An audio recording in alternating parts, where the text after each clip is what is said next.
আচলতে গৌৰৱ গগৈ ডাঙৰীয়াই পাৰিলেতো পাকিস্তানী মুছলমানকে অসমীয়া বনাই দিব।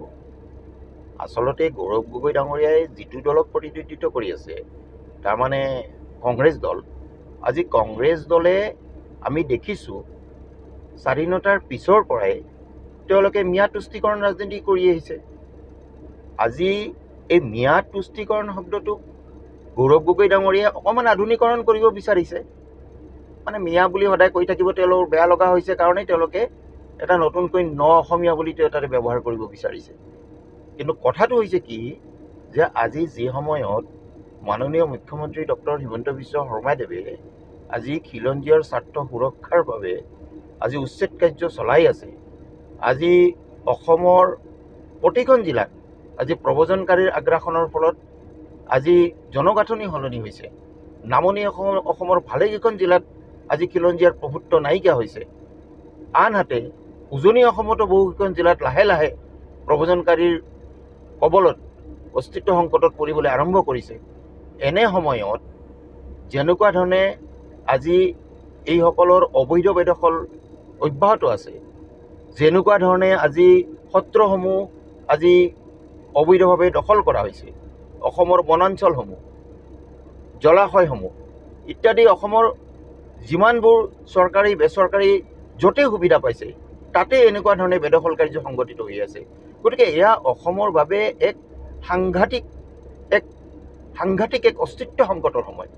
এই অস্তিত্ব সংকটৰ সময়ত মাননীয় গৌৰৱ গগৈ ডাঙৰীয়াই এই দিশটোৰ ওপৰত এটা যোগাত্মক আলোচনা কৰাৰ সলনি তেওঁ ম্যাদ অসমীয়া আদি কৰাৰ প্ৰতিহে তেওঁ বেছি গুৰুত্ব দিছে।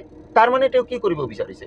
তাৰমানে তেওঁ ম্যাদ অসমীয়া বা পাৰিলে একেবাৰে খিলঞ্জীয়া অসমীয়া কৰি গোটেই অসমখন গতাই দিব বিচাৰিছে নেকি? আচলতে গৌৰৱ গগৈ ডাঙৰীয়াই পাৰিলেতো পাকিস্তানী মুছলমানকে অসমীয়া বনাই দিব। আচলতে গৌৰৱ গগৈ ডাঙৰীয়াই যিটো দলক প্ৰতিনিধিত্ব কৰি আছে, তাৰমানে কংগ্ৰেছ দল, আজি কংগ্ৰেছ দলে আমি দেখিছোঁ স্বাধীনতাৰ পিছৰ পৰাই তেওঁলোকে ম্যাদ তুষ্টিকৰণ ৰাজনীতি কৰি আহিছে। আজি এই ম্যাদ তুষ্টিকৰণ শব্দটোক গৌৰৱ গগৈ ডাঙৰীয়াই অকণমান আধুনিকৰণ কৰিব বিচাৰিছে। মানে মিয়া বুলি সদায় কৈ থাকিব তেওঁলোকৰ বেয়া লগা হৈছে কাৰণেই তেওঁলোকে এটা নতুনকৈ অসমীয়া বুলি তাতে ব্যৱহাৰ কৰিব বিচাৰিছে। কিন্তু কথাটো হৈছে কি, যে আজি যি সময়ত মাননীয় মুখ্যমন্ত্ৰী ডক্টৰ হিমন্ত বিশ্ব শৰ্মাদেৱে আজি খিলঞ্জীয়াৰ স্বাৰ্থ সুৰক্ষাৰ বাবে আজি উচ্ছেদ কাৰ্য চলাই আছে, আজি অসমৰ প্ৰতিখন জিলাত আজি প্ৰব্ৰজনকাৰীৰ আগ্ৰাসনৰ ফলত আজি জনগাঁথনি সলনি হৈছে। নামনি অসমৰ ভালেকেইখন জিলাত আজি খিলঞ্জীয়াৰ প্ৰভুত্ব নাইকিয়া হৈছে।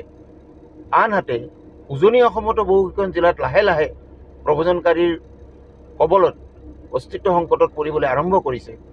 এনে সময়ত যেনেকুৱা ধৰণে আজি এইসকলৰ অবৈধ বেদখল অব্যাহত আছে, যেনেকুৱা ধৰণে আজি সত্ৰসমূহ আজি অবৈধভাৱে দখল কৰা হৈছে, অসমৰ বনাঞ্চলসমূহ, জলাশয়সমূহ ইত্যাদি অসমৰ যিমানবোৰ চৰকাৰী বেচৰকাৰী য'তেই সুবিধা পাইছে তাতে এনেকুৱা ধৰণে বেদখল কাৰ্য সংঘটিত হৈ আছে। গতিকে এয়া অসমৰ বাবে এক সাংঘাতিক এক অস্তিত্ব সংকটৰ সময়। এই অস্তিত্ব সংকটৰ সময়ত মাননীয় গৌৰৱ গগৈ ডাঙৰীয়াই এই দিশটোৰ ওপৰত এটা যোগাত্মক আলোচনা কৰাৰ সলনি তেওঁ ম্যাদ অসমীয়া আদি কৰাৰ প্ৰতিহে তেওঁ বেছি গুৰুত্ব দিছে। তাৰমানে তেওঁ কি কৰিব বিচাৰিছে? তাৰমানে তেওঁ ম্যাদ অসমীয়া বা পাৰিলে একেবাৰে খিলঞ্জীয়া অসমীয়া কৰি গোটেই অসমখন গতাই দিব বিচাৰিছে নেকি?